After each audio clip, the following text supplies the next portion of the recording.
corner, weighing 142 pounds, the undefeated champion of the world, Mr. 217. MMA, hey, MMA, hey, MMA, we gon' punch you in the face. MMA, hey, MMA, hey, Mayhem Radio, we turned up in this place. Off the ropes, with a chair, fight dirty, pour hell, MMA, hey, MMA, hey, Mayhem Radio, we turned up in this place. He hits him with the right, he hits him with the left, he ducks, uppercut, another uppercut, a punch to the right, he's out, KO, and Mr. 217 is still the undefeated champion of the world. MMAMayhemradio.com. What's up, fight fans? Brad Storm back once again for Sitting Down with the Storm. I have a special guest for you guys and girls today. This man's been in the pro wrestling business for over 20 years. He's reffed matches with the likes of Abdullah the Butcher, Tommy Wildfire Rich, the great Ted Allen, Ken Timms, Dustin Rhodes, and many, many more. Fight fans, I bring to you my mentor and good friend, Straight Call Star Stevens. Straight Call, how you doing today, man? Glad to be on with you, Storm. I'm very proud of you, man. So it's been one hell of a ride down the highway of pro wrestling, that's for sure. Oh yeah, and you know, pro wrestling fans, has been up and down. There's been some high spots and there's been some low spots. But Straight Call, why don't you let the fans know how you got started in the business of pro wrestling, what made you want to be a referee, and maybe talk about some of the pro wrestlers that you've worked with in the past. Yeah, it was a lifelong dream. I got to thank thank Miss Vicky and an older lady that I used to go to matches with as a kid, Mrs. Rossfield, to keep the interest going. Now, advance up to where I'm old enough to be in the business and everything, I'd like to thank Vicious, Vic Rose. I'd like to thank Mr. Donnie of the Harley Davidson crew, David Young, Hotshot David Young, and Honest John Cheatham all helped me tremendously. In fact, if it wasn't for a lot of those guys, I wouldn't be in the business now. I started out as a photographer, much like Cornette, and worked my way through to refereeing. It was one of them things that was like, hey kid, can you ref? Can you do this? And got thrown in, and after a little training, and it was a great deal. I've been all across the country. Like I said, I'd like to thank Vicious Vic and Mr. Donnie and all those guys once again publicly. I know I've done it in private, but this is a public deal, and like I said, it's been a wild and crazy ride all the way through managing the Highwaymen, the baddest tag team in the Southeast, if not the whole country. But like I said, Brad, and it was a great honor to bring you in, and you've turned out to be one of the best, if not the best, announcer in this business. Let's go back to that, Straight Call. It was one day, I believe I was at a bowling alley. And yeah, you got a good memory, man. I don't know what it was, but it was just something about your aura that I overheard the way you were talking to the people you were bowling with, and was like, yeah, this man's got it. I saw you walking by me. You had a Starcade shirt on. And I don't know if you remember that. Yeah. And yeah. I said, hey, yo, you like wrestling? And you're like, oh, yeah, I work in the business. I said, no way. And I always wanted to be a pro wrestler, but, you know, God didn't gift me with the, I guess, the height and the, I guess, the genes to throw it down in the ring. But now with the wrestlers these days, I could have been something, you know. But yeah, you could have. I tried to tell you could have been in the lightweight. You didn't have to be a heavyweight to make money in this business, but it's always easier if you're big, you know. Yeah. You got that genetic look, like the awesome Mike Awesome, I had the honor of working with him shortly before he died, just like I had the honor of working with Kurt Hennig before he passed away. In fact, I think we might have been the last show he was on at IPW Hardcore in St. Pete. And, you know, like the likes of like Lex Luger and Ultimate Warrior and Kerry Von Erich, Texas Tornado. Those guys were larger than life to me, but I always wanted to get involved in the world. And I you know, with the journalism major I have from University of Georgia, I was looking for ways to get into the business, because a lot of people like looked at me outside that didn't know what was going on in pro wrestling. They would laugh at me. They didn't take me seriously, you know. So that's the way it is. A lot of times when you get in the beginning, man, you know, they look at pro wrestling that if you're not the likes of like you said, a Lex Luger physique or even a Rikishi physique, you have to be one or the other. That at that time and before that, there was very little room for a smaller stature person such as you or myself. We were delegated to being a referee, a manager, or ring announcers. An announcer. Yeah. But I had a great time. It was a hard road to get in, no doubt. I've definitely had a great time, and to meet up with the people that I'd met up with, just like I bring the name Vicious Vic back up. I knew him before he started training, and he came to me just much like you did and asked if I thought he could do it, and it was like, hell yeah, you know. Yeah. So. And he's still doing it today. And brought me back in. So. Well, you know, Straight Call, wrestling's changed over the years, and it's changed drastically from the time of the 90s till today. What's your thoughts on the current evolution of pro wrestling? What do you like about it, and what do you dislike about it right now? The biggest thing I dislike about it is probably all the antics that they do behind the scenes. But anyway, as far as the product they put out, depending on who you watch, you know, it's just like Ring of Honor. They're still kind of old school wrestling, you know. And then you go up to the big boys up there at the I still call them the Fed. It'll always be the Fed to me. Then it gets into way more political, I think. They've come a long way on their showmanship and their production values and things, but it's just a strange world to try to live in, brother. If you ain't kind of crazy, you don't need to be in this business to start with. Yeah, and is there a certain wrestler or a certain time period when you were reffing a match and you said, hey man, this is not the same old wrestling I used to know? Tricky question. To recall a certain wrestler, I don't think I'll do that, because you know, they could take it as an insult. Yeah. But what about a moment in time, though?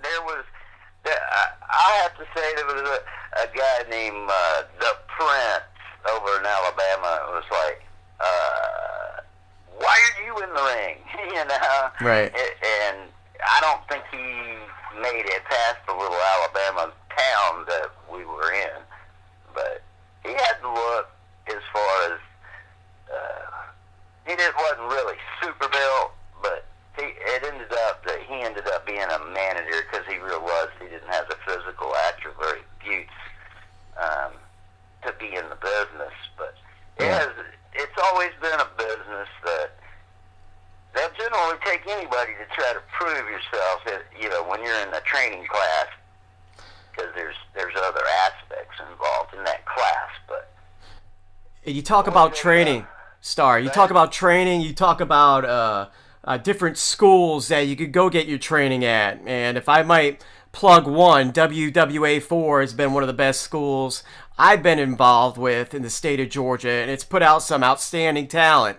But what is your thoughts on the schools of today? I was involved with WCW. I saw the power plant. I saw the grueling workouts they had to do. There was no BS about the power plant at WCW. Let me just put it to you that way.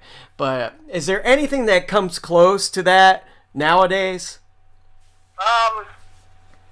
Possibly. I think Steve Kern still has a school going on over here somewhere. I'm not sure. I know that, like you said, the WWA, they produce some good workers. There's a couple in Orlando. I think the Dudley boys might still have a school over there. Then you've got a little, I'll say, a smaller scale type schools like DWI's little school. Unfortunately, schools that really produced people like IPW Hardcore used to back in the mid to late 90s down in St. Pete, Florida. As far as locally, I've kind of been out of it. I'm not real sure. I think a lot of the people have went to schools that are by a wrestler that really didn't make it nowhere, but they're out training people. So they seem to have gotten a lot lighter on their how shall I put it, the training to come into the business. Seems like they're not as orientated towards that big monster physique. They're trying to give people a chance that are a little smaller, that some of them are just worried about their money coming in, and if you're, a little 5'5" guy at 110 pounds and you want to wrestle and you're tough enough to get beat up for a couple months, they take your money and train you and then cut you loose. That's one of the bad things, because a lot of people that shouldn't have been in this business was able to get in and is able to get in. Yeah, because, you got a lot of guys like in Combat Zone Wrestling and Dragon Gate. They're not the biggest guys, but I've been watching more and more of that these days, and I find it pretty entertaining. Guys like A.R. Fox really making a name for himself. And then you got other guys, and I'll keep plugging the WWA 4 guys all day and all night. Uha Nation. Of course, because that's one of the best schools you got in Georgia. So. Yeah. Uha Nation, a guy that's gone all around. And I think, Straight Call, even being a referee, if you want to get your name out there, you got to get on the road.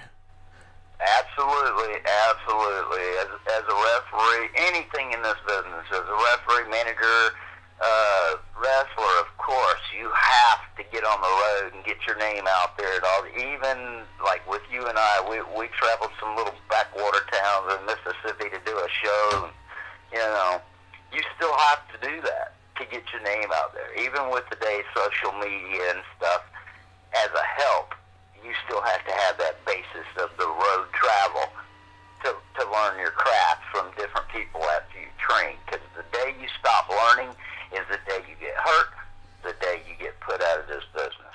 It goes with mixed martial arts as well, man. If you want to get your name out there, you gotta travel the roads. And speaking of the roads, Star, why don't you give us a story, one of your road trips that you remember fondly? How about, what about you? Well, I'm gonna leave you out of that one. Go ahead, man. I've got a nice story that I always tell everybody about a certain announcing star of today from days past, but it's a little embarrassing, so I'll leave him out of it. Now, I'll go back to bringing in Vicious Vic Rosen and Honest John and Mr. Donnie. We're down in Porterdale, Georgia one night. This kid's holding up a sign about Vicious Vic, talking about Vicious Vicky.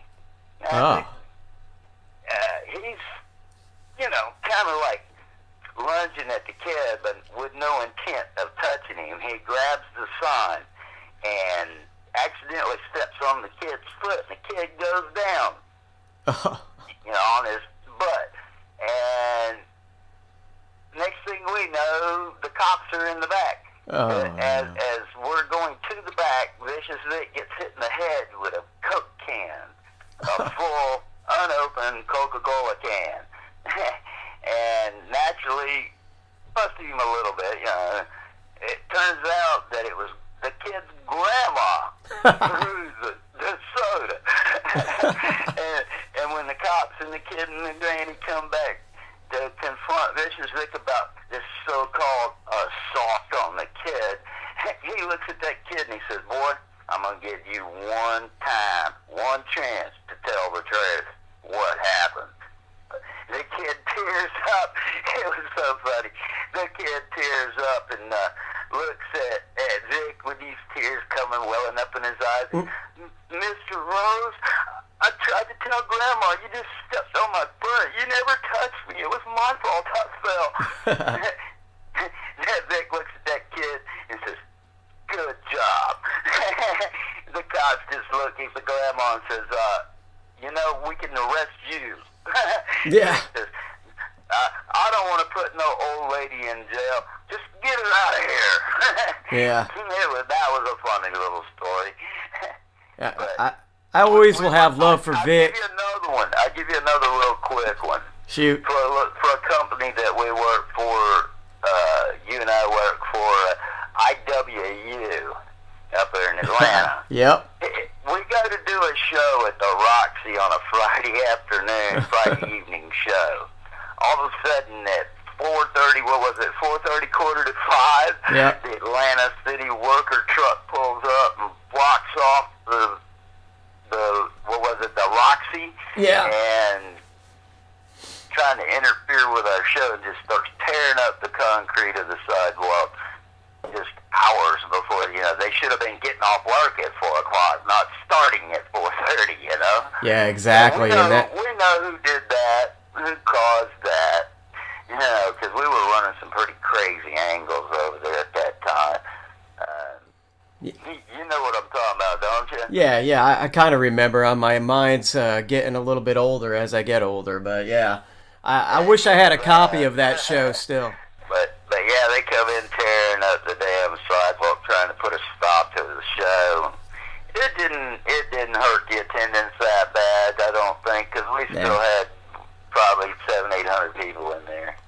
Yeah. The funny thing is, pro wrestling's hardcore at times, and you've refereed a bunch of matches that were considered pretty ruthless and hardcore. What's the most damage you've... It's kind of my specialty to do the hardcore bloody matches. I don't know. I guess because I may have been one of the only refs in the area that would either let him go to a point that, oh shit, he might be dead. Yeah. But what I wanted to get at... To get in there and jerk somebody, by the hair and pull him off of somebody to be able to check the opponent to make sure he's still breathing. It was a group here in ITW called Chaotic Cult. I used to have that problem with the head leader of that Chaos. It was like, he'd get in there and just, it's like the old saying that people just black out in a fight. Yeah. That's the way he was. I had to control him pretty hard. But it's all been a crazy ride, brother. Yeah, but I wanted to get at, Straight Call, what I wanted to get at was you've suffered some injuries in the past in the Squared Circle. What is the most prominent injury you've suffered as far as being a referee in a match? I would have to say my fractured neck. Can you tell the story? Yeah, I had done a match and the guy lost, and he didn't particularly care about losing, and snatched me up and gave me a pile driver. And then just up again, it was like, oh damn, something ain't right from here. So it was, he got fined for it, of course, but that don't make no difference. It didn't help the neck injury, Right. And I've had a cracked shoulder blade before, numerous injuries, hurt wrist,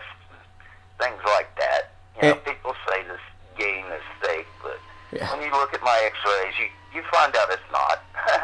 Yeah, and the thing is with things may be known, or it's just like with a band. You don't go out and do a fresh song off the top of your head that you haven't. What's the word I'm looking for?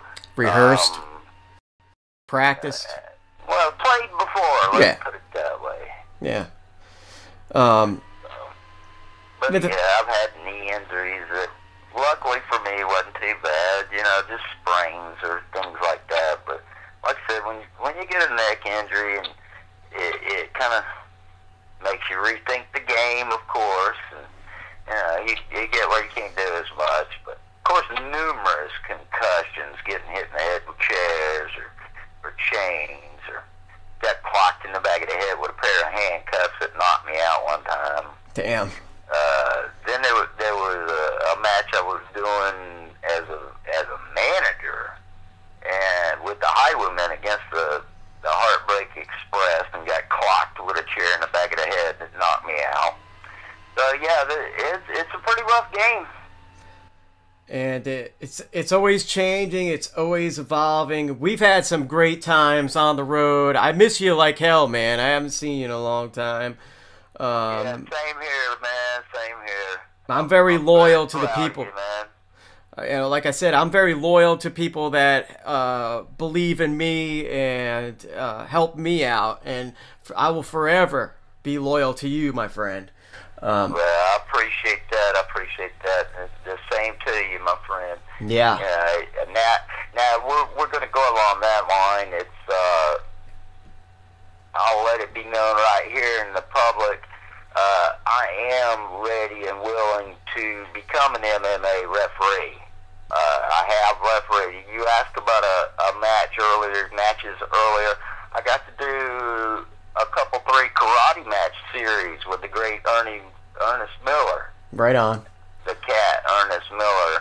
I have done a couple boxing matches down here in Florida, but it was on the fly, so I don't talk about them too much. Yeah, well, if I can hook you up with the right people, I'll do so, and maybe we can make that happen for 2014. You can get in the cage and start reffing. I know that in the fight world with the commissions and everything, they're a little bit strict, but we can get the job done, man, like we always do. Right. Yeah, I know there's different licenses and things you have to get. And I've checked a little bit of talking to some of the fighters on that side of the coin, and let's just say the referees don't have it as hard in that type of situation. Right. When you're in the pro wrestling world and you're refereeing, these guys pretty much do what they want, and they're not worried about getting fined, getting dock points. Not worried about any kind of commission or anything. Yeah. Unless you're in Mississippi or South Carolina or maybe Vegas or somewhere, but straight call. Though sometimes I think that pro wrestling needs a commission to weed out some of the garbage that's out there right now.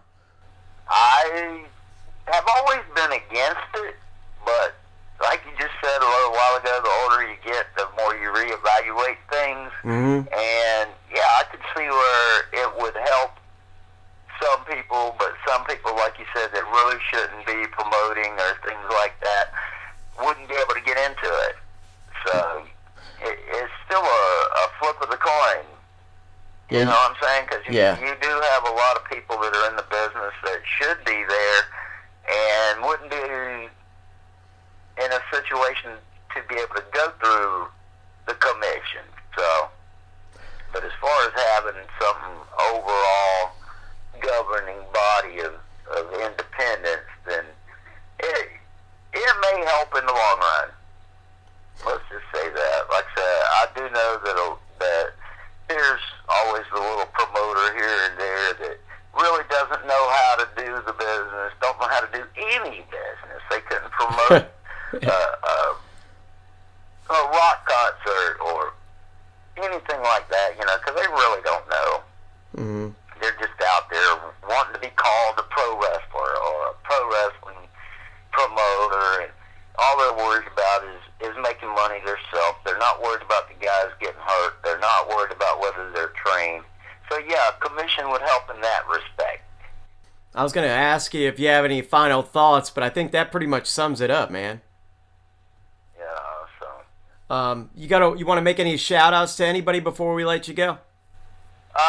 Yeah, like I said, I'd like to shout out to my boys, the Highwaymen. I haven't seen them in a few months because I've been kind of out and just pretty much incognito, you know, getting where I'm healed and stuff like that. But we'll be out there again, and we'll take the Highwaymen back to the top. If they want to go, if they don't, I'll find somebody else to go. You know, you got Butch Long, the Bone Crusher. You got the Maniac. Then you've got we've got so many Highwaymen in this group. Sometimes it's a little hard to call them out. But you have Donnie York. He's pretty good. I'd like to take him back around the circuit one more time. And then our Maniac Mark, he's a bloodthirsty hardcore guy. All my guys are hardcore. It's like if you aren't willing to go out there and just whip somebody's ass and take what you want, we don't want to be involved with it. So then, like I said, I've shouted out to Mr. Donnie and David Young and Vic and Honest John. Like I said, I hope Tommy Rich is doing good. I hope Lex Lovett, I haven't seen him in a while. I haven't seen Steve Madison in a while. He's another good one that was down here. Of course, I mentioned Chaos a minute ago. I haven't heard too much about him. Of course, the Maniac, the Human Tripod, Ron Nemi. Hope he's doing good. I ain't had a chance to talk to him or Aaron Roy in a while. Of course, you got Ruckus. I'm not sure he's still in the business. You remember him, Ruckus? I sure do. He worked with at Warzone Wrestling Alliance. Yep, one of the first bigger promotions that I worked. I really enjoyed my time there. Yes.